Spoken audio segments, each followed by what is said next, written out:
যিমান আলোচনা তথা আমি আন্দোলন কৰিলোঁ সকলো আলোচনা আৰু আন্দোলন চৰকাৰে ভৰিৰে মোহাৰি এটা এটা কৰি আমাৰ এই অনুষ্ঠানসমূহ ধ্বংস কৰিবলৈ ওলাইছে। যোৱা বছৰত আমাৰ LP স্কুল ME স্কুলসমূহৰ মিড ডে মিল আমাৰ ফ্ৰী টেক্সট বুক বাইচাইকেল এই সমস্ত কেঞ্চেল কৰি দিয়াৰ ফলত আমাৰ LP স্কুল ME স্কুলসমূহ ধ্বংসৰ গৰাহত পৰিছে। তাৰপিছত হাইস্কুলৰ 105খন হাইস্কুলৰ ৰেজিষ্ট্ৰেশ্যন কেঞ্চেল কৰি দিয়াৰ ফলত সেইসমূহ হাইস্কুল আজি ধ্বংসপ্ৰাপ্ত হৈছে। আৰু শেহতীয়াকৈ 67খন হায়াৰ ছেকেণ্ডাৰীৰ দৰ্পণ এডমিশ্যন পৰ্টেলৰ পৰা নাম কৰ্তন কৰাৰ ফলত এইসমূহ বিদ্যালয়ত নামভৰ্তি কৰিব পৰা নাই আৰু যাৰ ফলত এই বিদ্যালয়সমূহে সাংঘাতিক সমস্যাৰ সন্মুখীন হৈছে আৰু লাহে লাহে এই বিদ্যালয়সমূহ যে ধ্বংস হ'ব তাৰে উপক্ৰম হৈছে।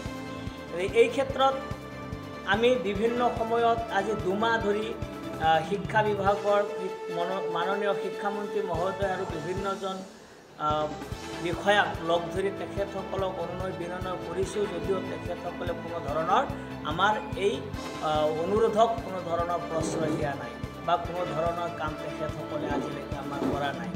এই 67খন হায়াৰ ছেকেণ্ডাৰী বন্ধ হ'লে অৰ্থাৎ এডমিশ্যন ল'ব নোৱাৰাৰ ফলত প্ৰায় 7,000-8,000 ছাত্ৰ ছাত্ৰীয়ে এই অনুষ্ঠানসমূহত এডমিশ্যন ল'ব পৰা নাই, যাৰ ফলত প্ৰায় 40 কিলোমিটাৰ বা 30 কিলোমিটাৰ জেগা বেলেগ এখন বিদ্যালয়ত তেওঁলোকে এই ছাত্ৰ ছাত্ৰীসকলে এডমিশ্যনো ল'ব পৰা নাই আৰু যাৰ ফলত বিদ্যালয় শিক্ষাৰ পৰা এইসকল ছাত্ৰ ছাত্ৰী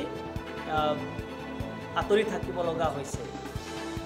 আৰু তাৰ উপৰিও আমাৰ এই 67খন হায়াৰ ছেকেণ্ডাৰীৰ আমাৰ হায়াৰ এডুকেশ্যন কাউন্সিলে অৰ্থাৎ আসাম ছেকেণ্ডাৰী এডুকেশ্যন কাউন্সিলে এই অনুষ্ঠানসমূহক উচ্চ পৰ্যায়ৰ বিষয়া কৰ্মচাৰীৰ জৰিয়তে ফিজিকেল ভেৰিফিকেশ্যন কৰি এইসকলক ফিজিবিলিটি ৰিপৰ্ট অৰ্থাৎ এখন চাৰ্টিফিকেট প্ৰদান কৰিছে স্কুলখন চলাই নিয়াৰ কাৰণে। এই চাৰ্টিফিকেটসমূহক চৰকাৰে নৎসাত কৰি এইসকল বিদ্যালয়ক এডমিশ্যন পৰ্টেলৰ পৰা নাম কৰ্তন কৰি দিছে। গতিকে এনেকুৱা এখন ডাঙৰ উচ্চ পৰ্যায়ৰ কাউন্সিলে দিয়া চাৰ্টিফিকেটসমূহত তেখেতসকলে নৎসাত কৰিছে। তেতিয়াহ'লে যদি তেখেতসকলে দিয়া ফিজিকেল ভেৰিফিকেশ্যনটো চৰকাৰে মানি নলয় কিন্তু অথচ সেই অনুষ্ঠানে অৰ্থাৎ কাউন্সিলে আমাৰ ছাত্ৰ ছাত্ৰীসকলক দিয়া চাৰ্টিফিকেট বা মাৰ্কশ্বিট চৰকাৰে বৈধ বুলি ঘোষণা কৰে, লজ্জাজনক আৰু নিন্দনীয় কাৰ্য। আৰু আমি আশা ৰাখিছোঁ চৰকাৰে আমি এই অনুষ্ঠানসমূহক জীয়াই ৰখাৰ কাৰণে এডমিশ্যন দিয়াৰ কাৰণে পৰ্টেলসমূহ চিৰেই খুলি দিব। আমি চৰকাৰৰ ওচৰত বিনম্ৰ অনুৰোধ জনাইছোঁ যাতে পৰৱৰ্তী অনুষ্ঠানতে আমি এই অনুষ্ঠানসমূহক জীয়াই ৰখাৰ কাৰণে চৰকাৰে অচিৰে পদক্ষেপ হাতত লয়, তাৰ কাৰণে চৰকাৰক আমি বিনম্ৰ অনুৰোধ জনাইছোঁ। আমি মাননীয় মুখ্যমন্ত্ৰী মহোদয়ক এই ক্ষেত্ৰত বিনম্ৰ অনুৰোধ জনাইছোঁ তেখেতে যাতে এই স্কুলসমূহ জীয়াই ৰাখে। এই স্কুলসমূহ আপোনাৰ পৌৰোহিত্যতে গঢ়ি উঠিছিল আৰু আপোনালোকেই কাউন্সিলক ভেৰিফিকেশ্যন কৰাৰ কাৰণে অনুমতি দিছিল।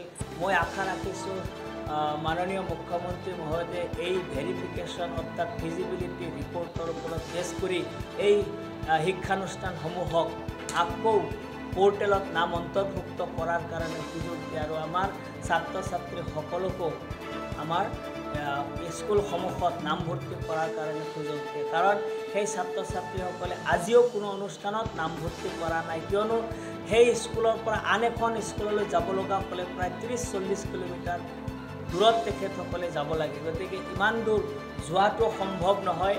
গতিকে এইবিলাক বহুত কথা চিন্তা কৰি আমাৰ মুখ্যমন্ত্ৰী মহোদয়ে যাতে এটা ভাল পদক্ষেপ লৈ এই শিক্ষানুষ্ঠানসমূহক উদ্ধাৰ কৰে আৰু লগতে প্ৰকাৰান্তৰে আমাৰ মহাবিদ্যালয়সমূহক অৰ্থাৎ স্নাতক মহাবিদ্যালয় যিখিনি আছে সেইখিনিকো তেখেতসকলে মাধমাৰ কৰিবলৈ এৰা নাই।